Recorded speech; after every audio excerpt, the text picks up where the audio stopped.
We are going to continue our series on The Bible Explains, Part 207. Today, we're going to continue our mini-series within the big series of The Bible Explains, entitled, Your Next Season is Coming, Part 4. Let's commit this verse to the Lord. Let us pray. Our dearest Father in heaven, we are so very thankful for how you have guided us today. It is so wonderful to be found in your presence, for in your presence there is fullness of joy, and the joy of the Lord is our strength. Thank you so much for these beautiful people who came here today. Thank you so much for the wonderful time of praise and worship. Thank you so very much for the wonderful people who are joining us today via online. And thank you so much for your presence is with us today.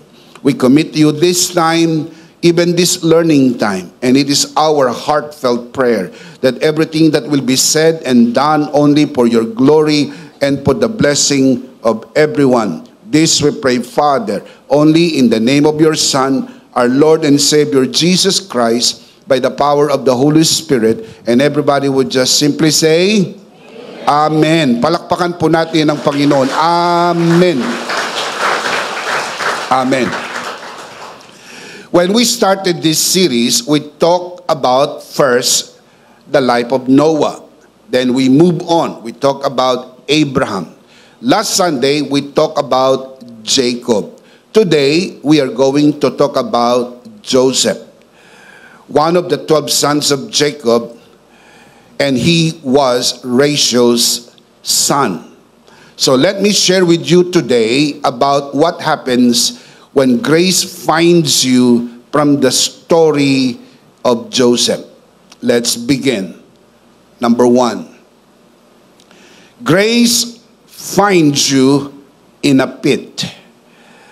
Natagpuan ka ng biyaya sa hukay ng buhay. Genesis 37 records a very important story. When Joseph's own brothers stripped him of his richly ornamented robe and threw him into an empty cistern, it would have been easy to conclude that his story was over. Mas madali na lang pong paniwalaan, tapos na ang kwento ni Jose. Siya po'y napagkaisahan ng kanyang mga kapatid, siya po'y itinapon sa balon. Yet, this story reminds us that what looked like the end was only the beginning of God's redemptive work. Kung minsan iniisip natin, tapos na ang kwento. Pero magugulat tayo dahil merong grasya, hindi po yun ang huling bahagi ng iyong kwento. Natatandaan nyo po, sinabi ko sa inyo at palagi kong ipinapaalaala, pag hindi maganda ang mga nangyayari, hindi po yan ang huling tagpo ng iyong buhay. Sapagkat dahil may biyaya, ikaw ay dadalhin sa mas magandang yugto ng iyong buhay. Can you say amen? Remember, I always told you, even from the start of this series, kapag hindi maganda ang nangyayari, merong next season, maganda ang mangyayari. Pag maganda na ang nangyayari, ang next season, mas maganda ang mangyayari. At kapag maganda na ang mga nangyayari sa buhay natin, huwag tayong tumigil maniwala. Hindi nauubusan ng sorpresa ang Panginoon. Palaging maraming magagandang bagay na ginagawa at gagawin pa ang Panginoon sa buhay natin. Can you shout amen? Genesis 37:28. So when the Midianite traders came by, they drew Joseph up out of the cistern and sold him to the Ishmaelites for 20 shekels of silver. And the Ishmaelites took Joseph down to Egypt. Yung iniisip natin na parang game over, hindi po. sapagkat laging ilagay sa isip, everything happens for a purpose. Nang siya po ay nasa loob ng balon, akala niya tapos na. Pero dumaan ang mga merchant, dumaan po ang mga negosyante, at nadaanan po sila. Naisipan ng mga magkakapatid, sa halip na dungisan ang kanilang kamay ng dugo ng sarili nilang kapatid, na pagkasunduan po nila na ibenta na lang itong si Joseph sa mga merchant na papunta ng Egypt. And the rest is history. Remember, Ecclesiastes chapter 3 verse 11, God makes everything beautiful in its time. Kailangan mo lang maghintay. Pag hindi magandang nangyayari, huwag kang masiraan ng loob. Lalo't higit, huwag kang masiraan ng bait. Hindi patapos ang kwento ng buhay mo. Dakila ang biyaya ng Diyos sa lahat ng panahon. Even in that pit, abandoned and betrayed, grace was already at work. What seemed like a cruel act became the very means by which God would prepare Joseph for a far greater destiny. Sino nakakakita nito? Ang Diyos lang. Hindi natin ito naiintindihan. Hindi natin ito nakikita. Pero dahil naniniwala tayo, mabuti ang Diyos sa lahat ng panahon, kailangan lang nating magtiwala sa Kanya. Alam natin, hindi tayo ipapahamak ng Panginoon. Wala siyang nilayon na ikapapahamak ng kanyang mga anak, kaya ang dulo laging mabuti dahil ang Diyos ay mabuti sa lahat ng panahon. Palakpakan natin ang Panginoon. Tatanungin ko po kayo, saan po ba naganap ang greatness ni Joseph? Hindi po ba sa Egypt? Saan po dinala ng mga merchant itong si Joseph? Sa Egypt. Wala po sa kaisipan ni Joseph na ito ang magdadala sa kanya sa greatness. Hindi yan sumagi sa kanyang kaisipan. Pero dahil kasama yan sa plano ng Diyos, kailangan mong magtiwala. Maraming bagay na hindi mo naiintindihan. Look up here, look at my eyes, and especially those of you who are watching this broadcast. I understand your feeling. A lot of things we do not understand. And so many times we ask the question, why? Why, Lord? Why now? Why me? We don't have to understand a lot of things. If God would explain, there is no assurance that we would understand. So we might as well trust His heart. Why? Because God is too wise to be mistaken. God is too good to be unkind. You may not see His hand, trace the plan, but God is good all the time. Palakpakan natin ang Panginoon. Come on, give Him praise, give Him praise. Hallelujah to the Lamb of God. The same divine favor followed Joseph when he was wrongfully imprisoned in Egypt. Though he suffered behind bars, after Potiphar's wife falsely accused him, Scripture assures us that the Lord was with him. He showed him kindness and granted him favor in the eyes of the prison warden. Hindi po siya iniwanan ng biyaya ng Diyos, sapagkat maging sa loob ng kulungan, nakatagpo siya ng pabor sa mata ng mga bantay bilanggo, sapagkat nasa kanya ang pagsama ng Panginoon. Here again, we see the most important key in Joseph's life. Even when others throw you down, grace can still lift you up. The pit is not the end. It is the setup for your next season. Can you say amen? Palakpakan si Lord. Hallelujah! Ang bawat isa po sa atin ay may mga hukay ng buhay. Ang iba po, out of desperation, they try to do everything they can. Pero some people, dahil wala na po silang maisip na pag-asa, hinayaan na lang sarili nila doon sa hukay ng buhay. Pero tandaan, kapag ikaw ay nasa hukay ng buhay, hindi po hukay ng kamatayan, ha? Hukay ng buhay. Hindi ka papatay, buhay ka pa. Parang nababalaho ka lang sa mga hukay ng buhay. Maring problemang pananalapi, problemang mag-asawa, problemang pampamilya, o para sa mga pastor ay problemang ministeryo. Pero huwag masiraan ang loob. Laging dakila ang biyaya ng Diyos sa lahat ng panahon. Shout amen.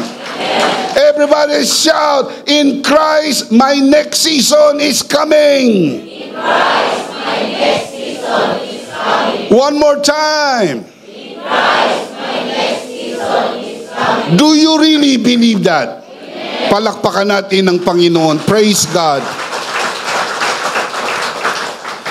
Psalms 105:17 underscores this sovereign unfolding of grace. Look at the scripture. He sent a man before them, Joseph, who was sold as a slave. Kung iniisip mo na parang misfortune, kumbaga malaking kamalasan ng buhay, pagkaisahan ka ng iyong mga kapatid, ikaw ay pagtangkaang patayin, at kahulihan na isipang ibenta ka sa mga merchant papuntang Egypt, parang iniisip mo ito'y misfortune ng life, ito'y siphayo ng buhay. Pero hindi po. Ang sabi ng Bible, God sent a man before them, the people of Israel, Joseph, who was sold as a slave. Some of you know the end of the story. But many of you in this gathering, and also those of you who are watching this broadcast, you don't have any idea kung ano ang istorya ng buhay ni Joseph.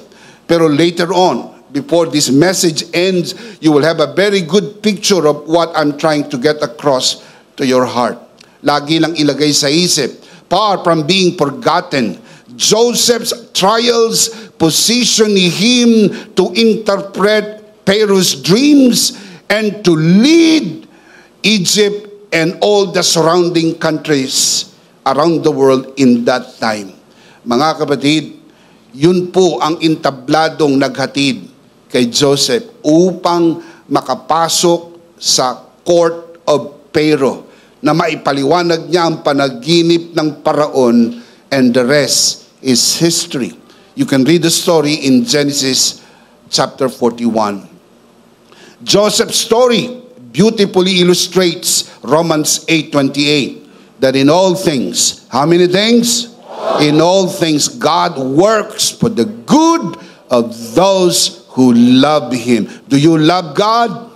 Make no mistake about this. We love Him because He first loved us. 1 John 4:19. And also, 2 Corinthians chapter 12 verse 9, my grace is sufficient for you, for my power is made perfect in weakness. Kung kailan naisip mong parang hinang-hina ka na at mahinang-mahina ka sa mga sunod-sunod na tagpo ng buhay, na hindi ka na ata nakakaahon sa hukay ng buhay, ito ang mga pagkakataon mararanasan mo ang kadakilaan ng biyaya ng Diyos. Can you say amen? Palakpakan si Lord. Amen!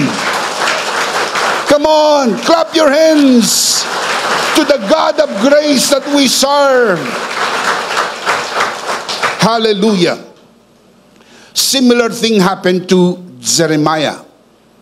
Jeremiah was thrown into a muddy cistern by angry court officials because his prophecy that Jerusalem and its temple would be destroyed by the Babylonians. Jeremiah chapter 38.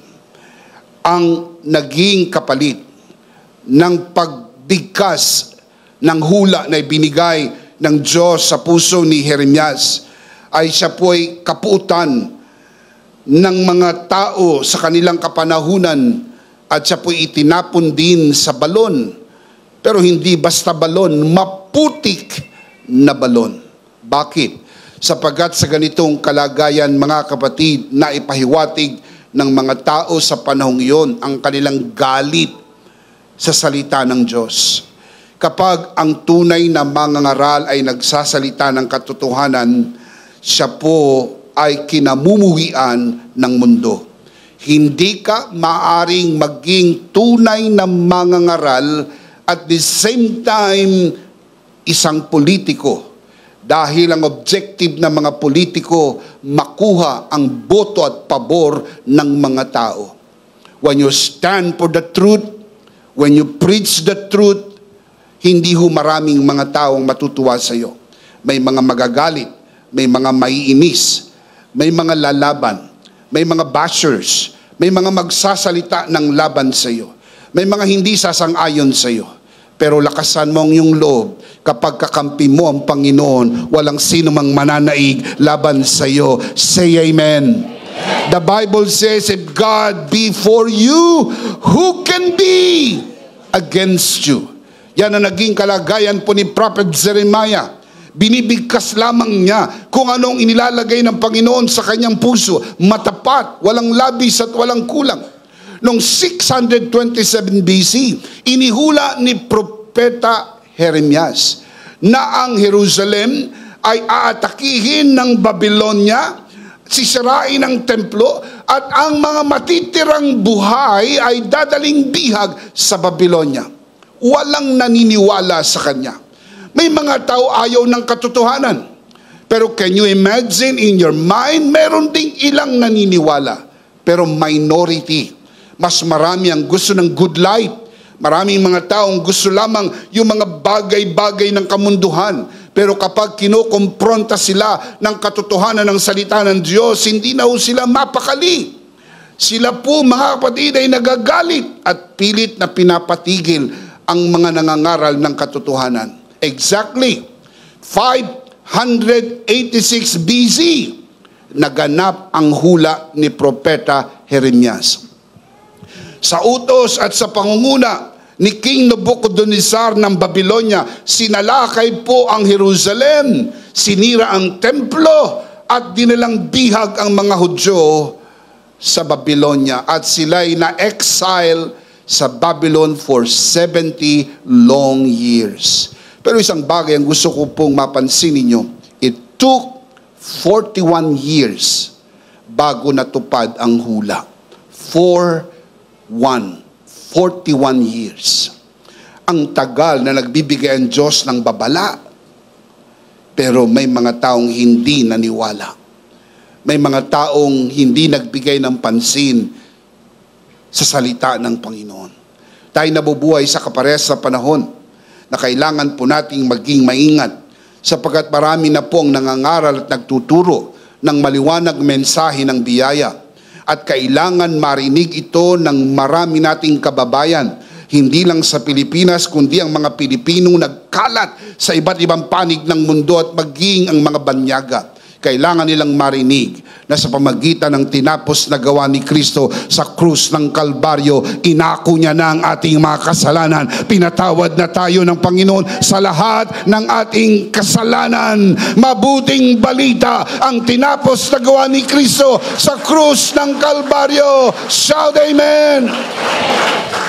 Kailangan marinig nila ang mensahe, hindi nagalit ang Diyos. Inako ni Kristo sa pamagitan ng kanyang duguang katawan ang lahat ng galit ng Diyos. At dahil sa kanyang tinapos na gawa, pinatawad na tayo ng Panginoon. Hindi na galit ang Diyos. Shout amen! Kailangan natin ilagay ito sa ating isip, sapagkat sa tuwing mangangaral at magtuturo ng katotohanan, ang mga tao ay mapapalaya. Pero sa kabilang panig, meron ding mga taong nilalabanan ng mensahe, ang tamang mensahe. Mga kapatid, mga kabiyaya, ang tamang mensahe ay si Kristo at ang kanyang tinapos na gawa sa krus ng Kalbaryo. Wala nang iba. The right message, the true message is Christ and His finished work. Nothing more, nothing else, nothing at all. Wala nang susunod pa. Yan po ang mensahe. Walang ibang pangalang ibinigay sa silong ng langit, sukat ikaligtas ng tao maliban sa pangalang Jesus. Si Jesus mismo ang nagsabi, "Ako ang daan, ang buhay at ang katotohanan. Walang makaparoroon sa Ama, kundi sa pamagitan ko." Idinagdag pa niya, "Ako ang pintuan. Ang sino man pumasok sa akin ay maliligtas." Si Jesus, hindi po relihiyon, hindi po simbahan, hindi po iglesia, hindi po pastor o obispo. Si Jesus at wala nang iba. Si Jesus ang nabayubay sa krus ng Kalbaryo para akuin ang ating mga kasalanan, at sa pamagitan ng kanyang kamatayan mayroong kaligtasan at buhay na walang hanggan. Shout amen. For the wages of sin is death, but the gift of God is eternal life through Jesus Christ our Lord. Can you shout amen? Palakpakan natin ang Panginoon. Praise God. Think of the Apostle Paul. Even under house arrest in Rome, Paul turned his chains into a pulpit. Naikulong po siya sa Roma, pero hindi ho napigilan ang pagtuturo at pangangaral ng tamang mensahe. Ang mga dumadalaw sa kanyang kulungan ay nababahagi na niya ng tamang mensahe. Ang mga bantay bilanggo, ang mga opisyal, maging ang mga tao na naabot niya. At nagulat na lang tayo ng malaking pagkagulat dahil kumalat ang mensahe ng biyaya sa buong imperyo ng Roma, kahit ang mangangaral ay nakakulong. Pwedeng ikulong ang mangangaral, pero hindi mo kayang ikulong ang mensahe ng mabuting balita, ng biyaya, ng pagliligtas. Shout amen! Shout amen! Palakpak para sa Panginoon. Praise God! If you find yourself in a pit today, whether of betrayal, failure, or disappointment, take heart. Grace is at work behind the scenes. Look for the unexpected kindness, divine favor, and doors opening in the darkness. Dahil laging may magagawa ang biyaya ng Diyos sa lahat ng panahon.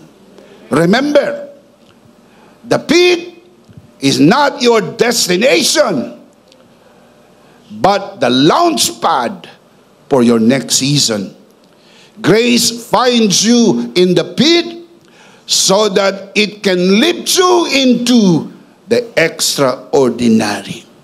Kung ikaw ay nasa hukay ng buhay, hindi yan ang iyong final destination. Dadaanan mo lang yan dahil dakila ang biyaya ng Diyos patungo sa next season. May balita ako sa iyo, ang next season ng life mo, ikaw ay malusog, malakas, masigla, pinagpala, pinaburan, at mabubuhay ng mahaba. Shout, amen! Palakpakan natin si Lord. Amen! Number 1, grace finds you in a pit. Number 2, grace stays with you in the process.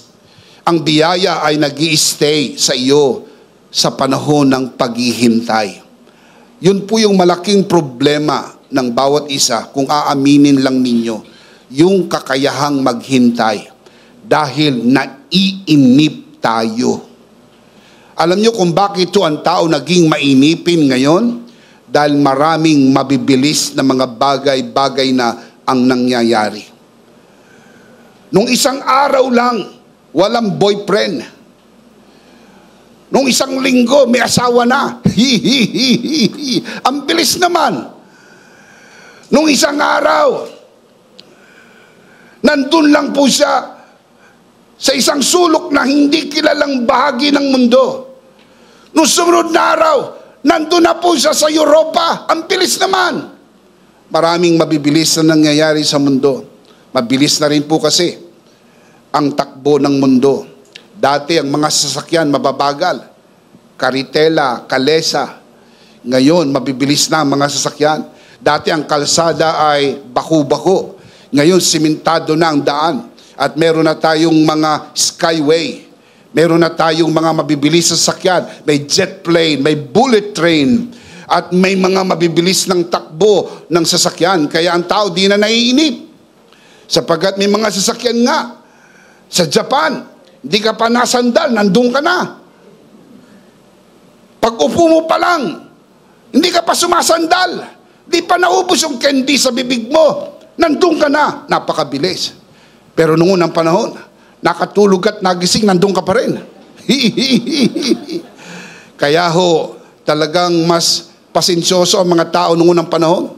Dahil noong unang panahon, para si nanay ay magsigang, pinapaakyat pa si Junior sa puno ng sampalok para kumuha ng sampalok, ilaga at isigang.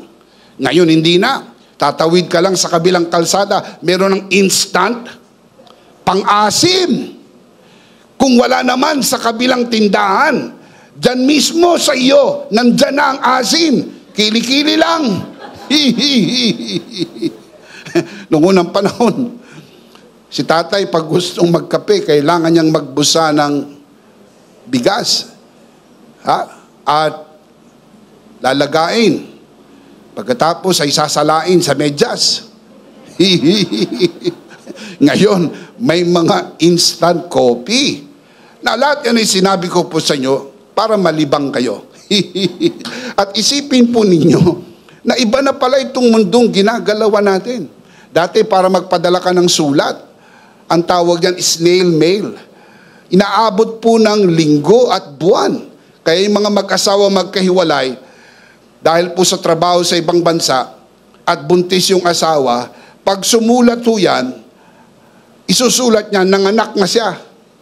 Kasi by the time dumating yung sulat, tiyempo, nanganak na nga siya. Sapagkat napakabagal. And there is a reason why they call it snail mail. Now, we have this what we call email.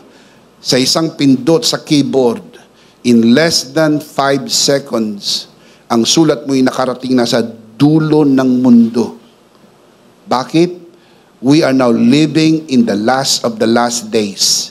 The Bible says, in the last days, knowledge will increase.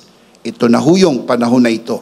Sobrang dunong na ng mundo. Now, sinabi ko po yan para sabihin ko sa inyo na ang resulta niyan, ang tao sa panahon ngayon nagiging mainipin. Noong panahon dati, dahil mabagal ang galaw ng mundo, naturally, pasensyoso ang tao. Idagdag mo pa yung biyaya ng Diyos na gumagawa sa buhay ng tao, nakakapaghintay ang mga tao. Nagiging matyagang naghihintay. In Potiphar's household, Joseph quickly advanced in responsibility and trust. Not because life was easy back then in the life of Joseph, but because the Lord's favor was with him. Ang bilis ng promotion po niya. Mula nang siya'y mabili ni Potiphar, siya po ay naging tapat na katiwala mismo sa bahay ni Potiphar. Hindi o lahat ng katulong ay nakakapasok sa kwarto. Itong si Joseph ay katiwala ng lahat ng ari-arian ng Potiphar.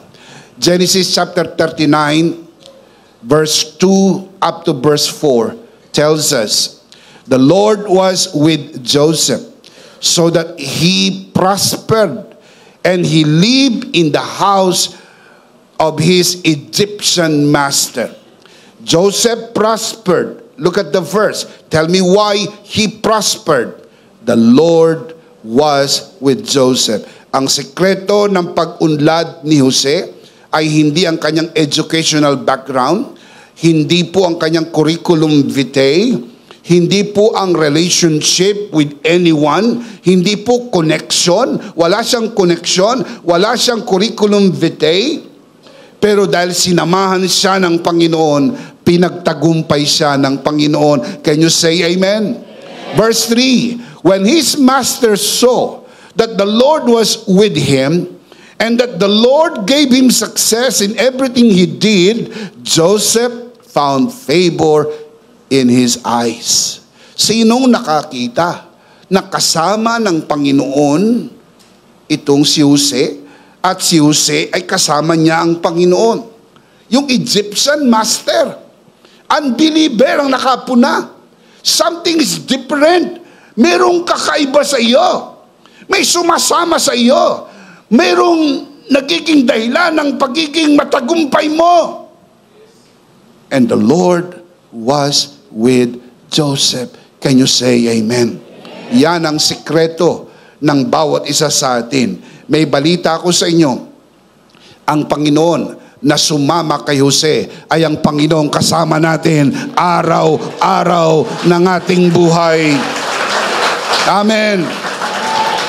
Ang pabor na naranasan ni Jose ay parehas na pabor na naigawad sa atin sa pamagitan ng tinapos na gawa ni Kristo. And if I may say this, even more importantly, ang mayroon si Jose ay anino lamang. Ang mayroon tayo ay ang buong katuparan ng biyaya ng Diyos. For we live in a better covenant. Shout amen. Even as a slave, Joseph's days were marked by God's presence. Every task, every challenge was supported by divine grace that granted him wisdom, skill, and calm confidence in the face of injustice. Kuminsan, naiisip natin parang biktima tayo ng kawalan ng katarungan sa trabaho, sa kapaligiran nating ginagalawan, at kuminsan sa loob ng pamilya. Tandaan lagi, hindi natutulog ang Diyos. Nakikita ng Diyos ang lahat ng ito. When Potiphar's wife falsely accused Joseph, and he was thrown into prison, life got harder, but God's presence remained with him. Lalong humirap ang maging katulong sa bahay ng Potiphar. Malayo sa iyong pamilya ay mahirap na. Pero lalong humirap dahil napagbintangan po siya sa kasalanang hindi niya ginawa. Look at the verse. Genesis chapter 39 verse 21. But the Lord was with Joseph and showed him mercy, and he gave him favor in the sight of the keeper of the prison.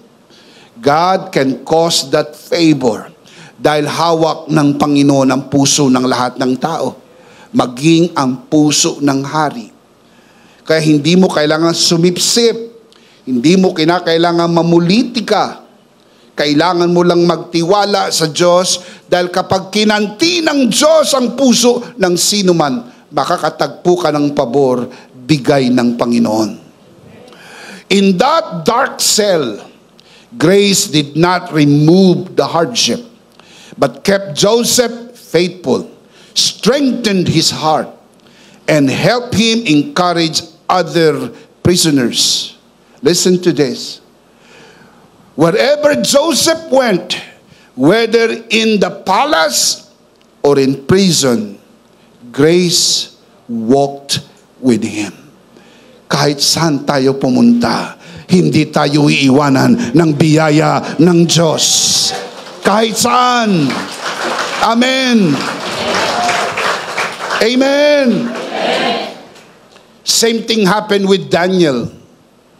When Daniel faced the fury of a den of lions, the text assures us that my God sent his angel and shut the lions' mouths. Daniel 6:22.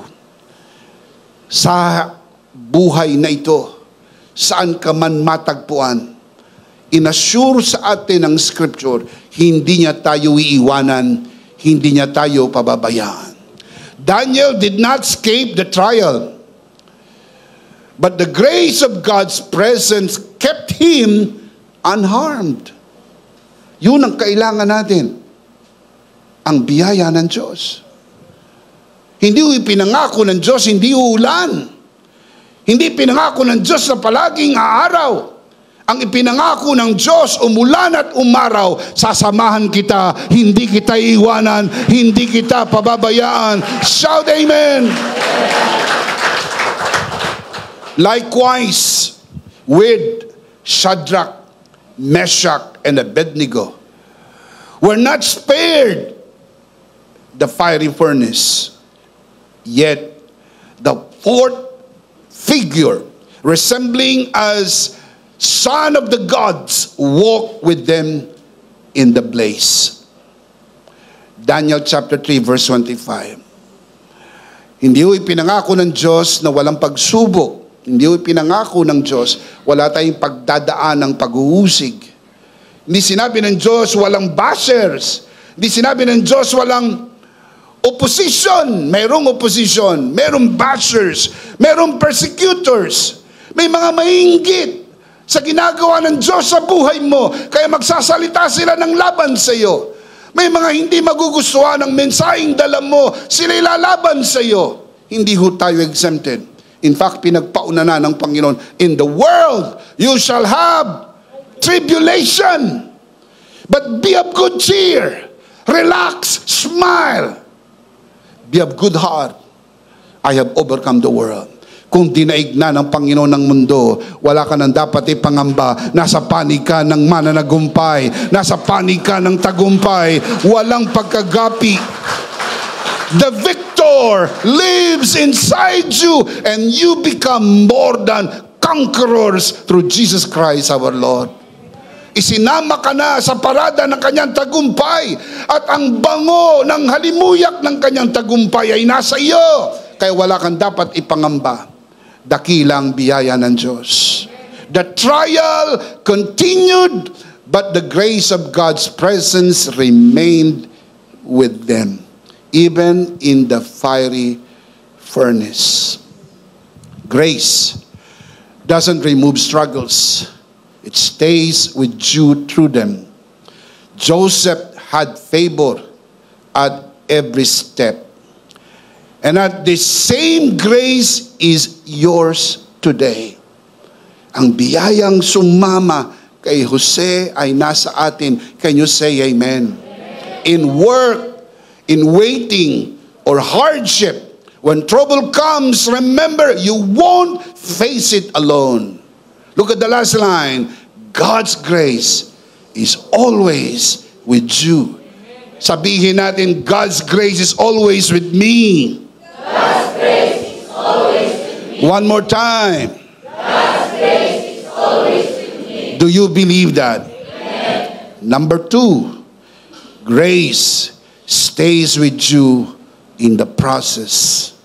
Number 3, grace positions you for a deliberate season. Ang biyaya ang naglalagay sa iyo sa tamang kapanahunan. In short, hindi tsamba, hindi nagkataon lang. Yun ang ibig sabihin ng deliberate season. Sinadya, deliberate, sinadya, planado, hindi tsamba. Kasi nakaplano ang pagpapala mo. Nakaplano ang magandang buhay para sa iyo dahil sa biyayang natanggap mo sa pamagitan ni Hesus Kristo. When Pharaoh removed his signet ring and dressed Joseph in fine linen, Joseph's journey from pit and prison reached its God-appointed high point. Then Pharaoh said to Joseph, I hereby put you in charge of the whole land of Egypt. So Pharaoh put Joseph in charge of all the land of Egypt. That's amazing. Yan ang biyaya. Makalaglag pa nga at makaluwa ng mata. Remember, I always tell you that if it amazes you and you know it's not you, it's grace. Dahil kapag biyaya, namamangha ka. Dahil hindi kayang gawin ng tao, biyaya lang ng Diyos ang makakagawa nito. Dakila ang biyaya ng Diyos. Shout amen. Grace position you for a deliberate season by transforming your pain into preparation. Baka nasa pain ka ngayon. God is preparing you for something greater and bigger. So never ever give up. In Joseph's case, each test, false accusations, years in prison, sharpened his character, honed his skills, and deepened his dependence on God. Kung minsan, pinapayagan ng Diyos, pagdaanan natin ang maaari nating mga pagdaanan para lalong maipakilala ng Diyos ang kanyang sarili sa iyo. Siya ang Diyos na nagpo-provide ng lahat ng pangangailangan. Siya ang Diyos na dakilang manggagamot at walang sakit na hindi niya kayang pagalingin. Ipinakikilala ng Diyos ang kanyang sarili sa iyo upang huwag kang mangamba, huwag kang matakot. Dahil kung kasama mo ang Panginoon, walang kapahamakan na mananaig laban sa iyo. Can you say amen? When the famine came, Egypt and the surrounding regions turned to Joseph. His grace-filled wisdom, shaped by his trials, by all the things he had to go through in life, he became a better person. Sapagkat pinapayagan ng Diyos na mga pagdadaanan natin, hindi tayo sirain, kundi lalo tayong patibayin. Can you say amen? Genesis chapter 41 verse 57. And all the world came to Egypt to buy grain from, again, and all the world, not part of the world, not only some parts of the world, but all the world came to Egypt to buy grain from Joseph, because the famine was severe everywhere. Now, Joseph's promotion was never self-made. It was grace-made. Marami kayong maririnig ng mga kwento. That man was a self-made man. I don't like that story.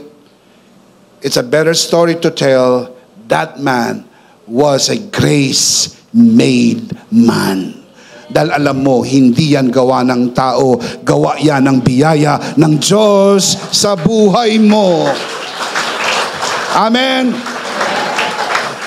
Keep this in your mind. Promotion comes from the Lord. Never, ever, ever promote yourself. That is Luciferic. Itataas mo yung sarili. That is Luciferic. That is the spirit of Lucifer. I will lift up myself above the stars of God. I will be like the Most High God. The Bible says, ang taong nagtataas ng kanyang sarili, ibinababa ng Panginoon. Ang nagbababa ng kanyang sarili, itinataas ng Panginoon. Hayaan mong itaas ka ng Panginoon. Darating ang araw na yan. At kapag itinaas ka ng Panginoon, tanggapin mo. Huwag kang OA. Huwag ako, Lord, wag ako, Lord. Hindi ako karapat-dapat. Ba't sino ba nagsabing karapat-dapat ka, ha? Huwag ako, Lord, wag ako, Lord, wag ako. Mga kapatid, kapag itinaas ka na ng Panginoon, umayos ka. Tanggapin mo yan. Ikudrado mong yung balikat, itaas mong yung noo, at huwag kalimutang itaas mong yung kamay. Yan ay dahil sa biyaya ng Panginoon. Yan ay dahil sa pagpapala ng Panginoon. Yan ay dahil ngumiti sa iyong langit. Shout amen! Amen! Kaya nga minsan tinuro ko sa inyo, di ba? Advertise your blessing. Pag nag-advertise ka ng blessing, hindi ka nagyayabang. Alam mo kung kanino ka lang mayabang? Sa mga inggit. Ha?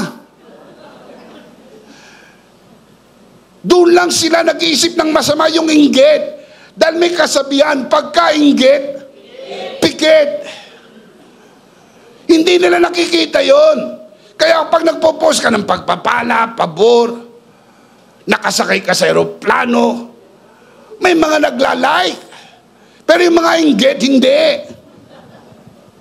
Kumakain ka ng masarap, na-enjoy mo ang pagpapala, ang saray, yabang, yabang, yabang. Hindi humayabang yon. Hindi humayabang yon. Tatapatin ko kayo, hindi humayabang yon. Inggit ka lang. Dahil hindi naman ho itinataas noon ang sarili noon. Nakita mo ba kung saan siya galing? Dati, ang kinakain niya ay tuyo. Bitak-bitak ang kanyang nguso. Hirap na hirap sa buhay. Ngayon yung nguso niya, kahit walang lipstick, ang kislap. Bakit? Nagmamantika ang kanyang nguso sa sarap ng pagkain na biyaya ng Diyos, pagpapala at kaloob ng Diyos. Kapag may picture, tignan niyo yung caption.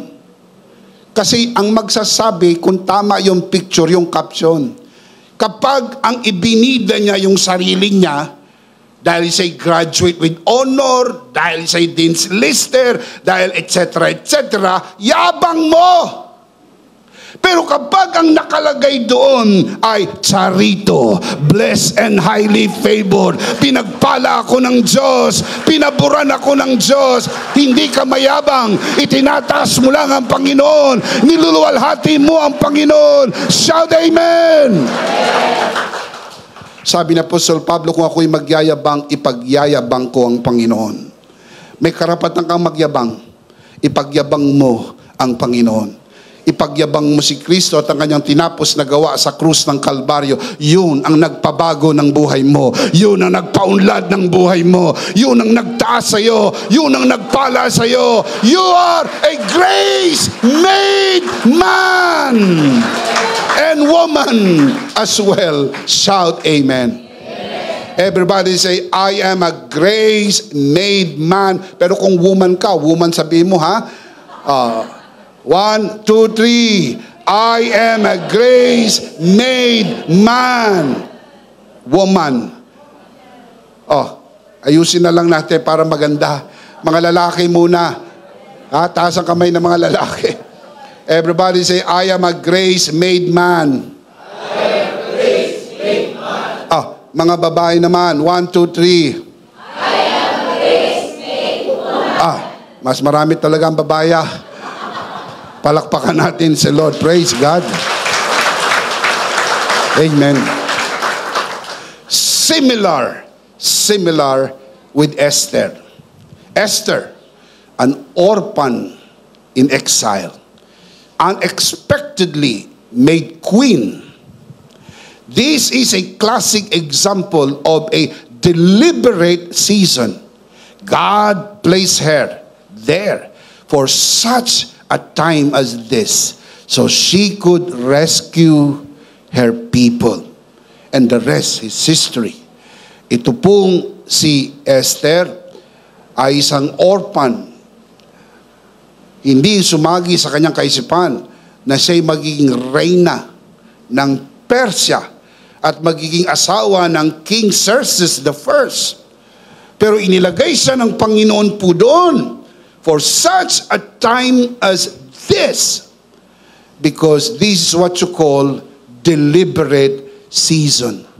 Inilalagay ka ng Panginoon sa dapat mong paglagyan dahil merong purpose at merong intention ng Panginoon na gawin ang nais niyang gawin at tayo kasangkapan ng biyaya ng Diyos. Can you say amen? Amen. Think of Daniel again. Daniel's faith in the face of the lions showed his character and skill to the rulers. And as a result, this Daniel prospered during the reign of Darius and the reign of Cyrus of Persia. Think of that. Dalawang hari ang kanyang napaglingkuran. King Darius and King Cyrus. Daniel chapter 6. Positioning this man to influence the nations of the world. Meron pong deliberate season. Makinig. Meron po talagang inilalagay sa politika. Makinig po. Kailangan natin ng mga godly people in the politics. I am not against politics. Ang sinasabi ko lang, yan ba ang calling mo? Meron ka bang Daniel calling? Na ikaw ay nilalagay sa politika o baka gusto mo lang dahil sa impluensya, dahil sa prestige, o dahil sa pork barrel, etc., etc. Baka hindi yan ang calling mo. Mantak mo na nasulsulang ka lang, nadali ka ng sulsul ministry. Binulungan ka, tumakbo kang congressman, tumakbo kang vice president, tumakbo kang president, etc., etc. Baka hindi yan ang calling mo. Kung yan ang calling mo, kayang gawin ng Diyos, ilagay ka dyan dahil merong purpose ang Diyos kung ba't ka inilagay dyan. Pero kung hindi ka dyan inilagay, meron kang paglalagyan. Baka ikaw ay tinawag sa ministry, baka ikaw ay tinawag sa business, o baka tingin ko may tsura ka, ba't di ka mag-artista? O baka yung iba, pa-TikTok lang ay kumikita po ng malaki. O di mag-TikTok ka. Maraming mga tao na yan ang kanilang pinagkakakitaan. Dati libangan lang ang TikTok. Ngayon napakalaki ng hanap buhay. Kumikita ang marami. Kaya may mga pastor akong kilala, tumigil magpastor at nag-TikTok eh. Nanonood yata siya ngayon. TikTok lang ng TikTok eh. Dahil sa iniisip niya yung maaring ganansya o pakinabang. Hindi ko po nilalahat.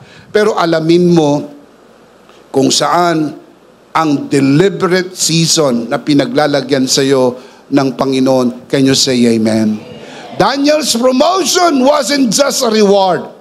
God placed Daniel where he could shape the policy, interpret royal dreams, and guide nations by God's wisdom. So amazing. Grace position you for impact. God uses your pains to lead you into His purpose. Genesis chapter 50 verse 20. Joseph said this to his brothers, "You intended to harm me, but God intended it for good, to accomplish what is now being done." And pray tell me, what is that? The saving of many lives. Purposeful? Yes. Deliberate? Yes. Because this is what you call deliberate season. If you are coming out of your own pit or prison, God's grace is getting you ready for a season of impact.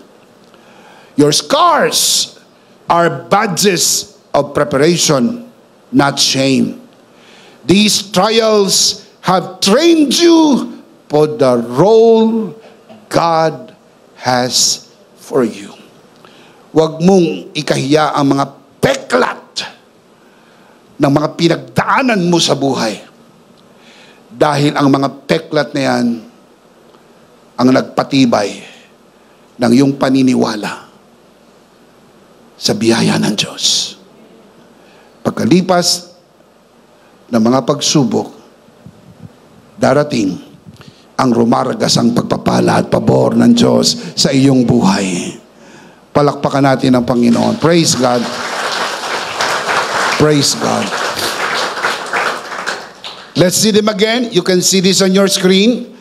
For those of you who are watching this broadcast, please read this with us aloud. Basahin natin malakas, sabay-sabay. 3 things when grace finds you. And we study this from the life of Joseph. Let's read them out loud. Ready? Number 1. Grace finds you in a pit. Number 2. Grace stays with you in the process. Number 3.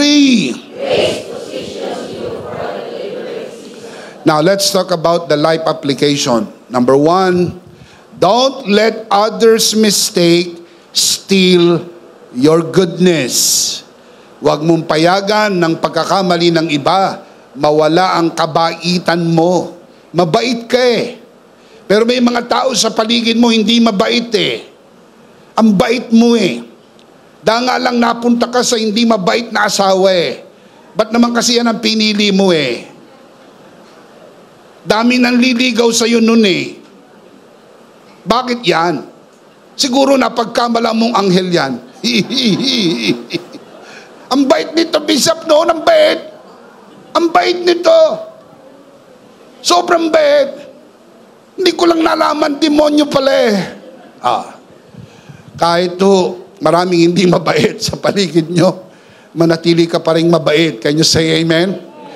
Even when Joseph's brothers threw him into a pit and sold him into slavery, and later, when Potiphar's wife lied and he was jailed, he refused to lose the good God had given him. He stayed honest and kind, trusting that God's grace would carry him through every trial. Manatiling mabait sa gitna ng mga tinakasan ng bait. Can you say amen? Because Joseph protected his good heart, he left the prison not bitter, but better, ready to save nations from famine. Yun ang maganda. Pagkalipas ng maraming pinagdaanan, hindi ka bitter. You become a better person. Can you say amen? Number 2, trust the process even if it takes a while. Trust the process even if it takes a while. Si Joseph ay 17 years old nang ibenta ng kanyang mga kapatid sa merchants papunta ng Egypt. Siya po ay naging governor in the land of Egypt by the age of 30 years old. If you do the math, merong 13 years na gap. Yun po yung 13 years ng mga siphayo ng buhay. Bago po siya nakarating sa age na 30 at naging governor in the land of Egypt, 13 taon na punong-puno ng iyak, hapdi, sakit, sama ng loob, sakit ng loob, mga betrayal, etc., etc. Si Joseph po ay nabuhay ng 110 years old. Let's do the math. 110 years old. I-minus natin yung 13 years ng mga sinasabi po nating mga siphayo ng buhay, mga mabibigat na pinagdaanan. So 110 minus 13 equals 97. So 97 years na na-enjoy niya ang pagpapala at pabor ng Diyos against the backdrop of 13 years na mga pag-iyak at mga pagtangis at mga siphayo ng buhay. If you do the math, ang 13 years po is only 11.8% ng kanyang buong edad. Ang 97 po ay 82 or rather 88.2%. Sa makatwid, mas maraming mga taon ang naging mas masaya siya kesa sa mga panahong umiiyak siya. Ano po yung 13 years compared sa 97? Mathematically, it is just a drop in the ocean. Kaya hayaan nyo, kung meron kayong pagdadaanan, sandali lang yan. Mas matagal nyong may enjoy ang pagpapala at pabor ng Diyos sa inyong buhay. Amen. Weeping may last through the night, but joy comes, tell me when? In the morning. And from that morning, every day, you will enjoy the blessing and the favor of God. Palakpakan natin ang Panginoon. Praise God. Number 3, I'll close with this. Step into the purpose God has designed for you.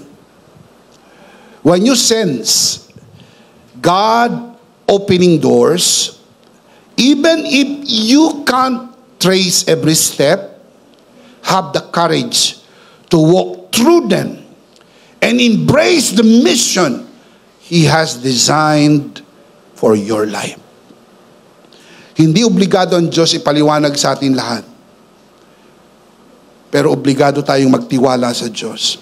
At kung ramdam mo na binubuksan ng Diyos ang pintuang yan para sa isang opportunity dahil sa kanyang purpose and intention sa life mo, step into it and do it by faith. And one thing you will discover, faith works even when everything fails. Because you can always say, all is well. Palakpakan natin ang Panginoon. Praise God.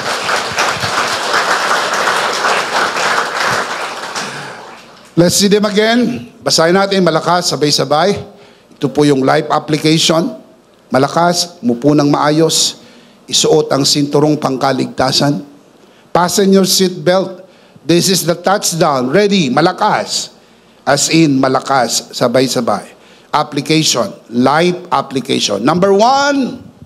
Don't let others' mistakes steal your goodness. Number 2. Trust the process even if it takes a while. Number 3. Step into the purpose God has designed for you. Don't let others' mistakes steal your goodness. Trust the process, even if it takes a while. Step into the purpose God has designed for you. And the big idea is, in Christ, my next season is coming. One more time, out loud. In Christ, my next season is coming. Of course, we do not want to end this broadcast without giving you the opportunity to receive Jesus today, because this is where your new season begins. Receiving Jesus is receiving His grace, receiving His favor, and your new season is now.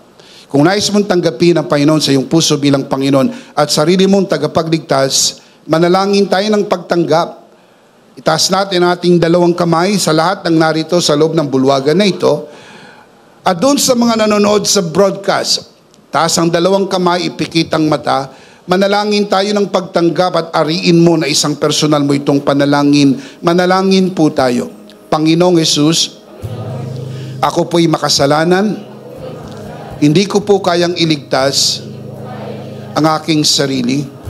Ako'y mapapahamak ng hiwalay sa iyo. Narinig ko po ang mabuting balita. Ako po'y naniniwala. Tinatanggap kita sa aking puso bilang aking Panginoon at aking tagapagligtas. Salamat po, pinatawad mo na ang aking mga kasalanan. Isinulat mo na ang aking pangalan sa aklat ng buhay. Sa pangalan ni Jesus, Amen. Ako na lang po mananalangin, Ama, sa oras na ito. Tinataas ko po sa harapan ng sinuman sumunod sa panalangin ito sa unang pagkakataon. Sa loob ng bulwagang ito, lalo na po sa mga nanonood sa broadcast na ito, Itinataas po namin sila sa iyong harapan, na sila po'y lumago sa biyaya at sa bagong natagpuang pananampalataya. Sa pangalan ng Panginoong Hesus, tayong lahat ay magsabi ng Amen. Palakpakan po natin ang Panginoon. Praise God. Praise God. Ihanda po natin ang ating mga sarili. Tayo po'y dadako sa gawain ng banal na komunyon. Kunin po natin ang ating communion elements and let's do this together. Let's do this together, mga kabiyaya. Hawak-hawak po natin ang pinakamakapangyarihang simbolo ng tinapos na gawa ni Kristo sa krus ng Kalbaryo. Ito ang aral na tinanggap ko sa Panginoon at ngayon naman ay binibigay ko sa inyo ng gabing siya pagkanuli dumampot siya ng tinapay. Kanyang pinagpira-perso at kanyang sinabi, ito ang aking katawan na pinagpira-perso dahil sa inyo. Gawin niyo to bilang pag-alaala sa akin. Sabay-sabay po natin gawin.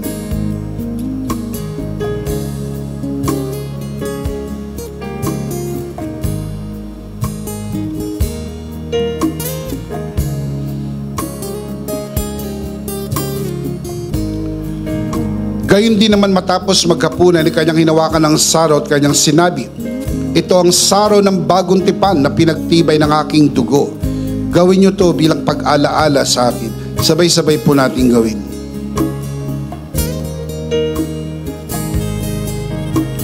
Ate po itaas ang ating dalawang kamay at sumunod po tayo sa panalangin na ito. Aming Ama, maraming salamat po sa aming Panginoong Hesukristo. Panginoong Hesukristo, maraming salamat po sa iyong banal na dugo na iyong itinigis sa krus ng Kalbaryo. Dahil po dito, lahat ng aming kasalanan ay iyon ang pinatawad. Maraming salamat po sa iyong katawan na nabugbog at nasugatan. Dahil po dito, lahat ng aming sakit ay iyon ang pinagaling. Gaya ng nasusulat, sa iyong mga sugat, ako'y magaling na. Ako'y naniniwala, ako'y magaling na. Aking dinideklara, ako'y magaling na. Ako'y malusog, malakas, masigla, pinagpala, pinaburan, at mabubuhay ng mahaba. Sa pangalan ni Jesus, maraming salamat po, Banal na Espiritu, sa iyong kapahayagan sa mensahe ng biyaya. Sa pangalan ng Panginoong Jesus, Amen. Amen. Palakpakan natin si Lord. Praise God. Isang beses pa, malakas, sabay-sabay. Ano po ang big idea? Mas malakas pa. Yung dumadagundong. In Christ, my next season is coming. Do you believe that? Do you really believe that? Palakpakan natin ang Panginoon. Praise God.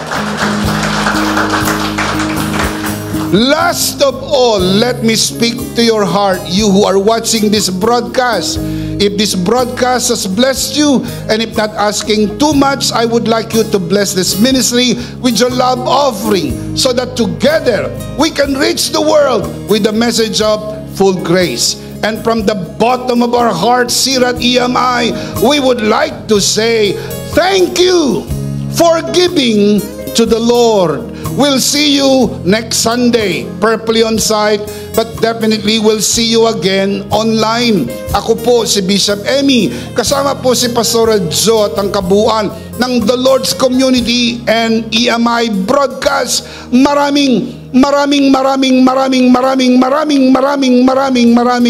thank you. Stay a bit for more announcements. Stay blessed and stay connected. Keep in mind, always remember, in Christ, you are forever. Charito!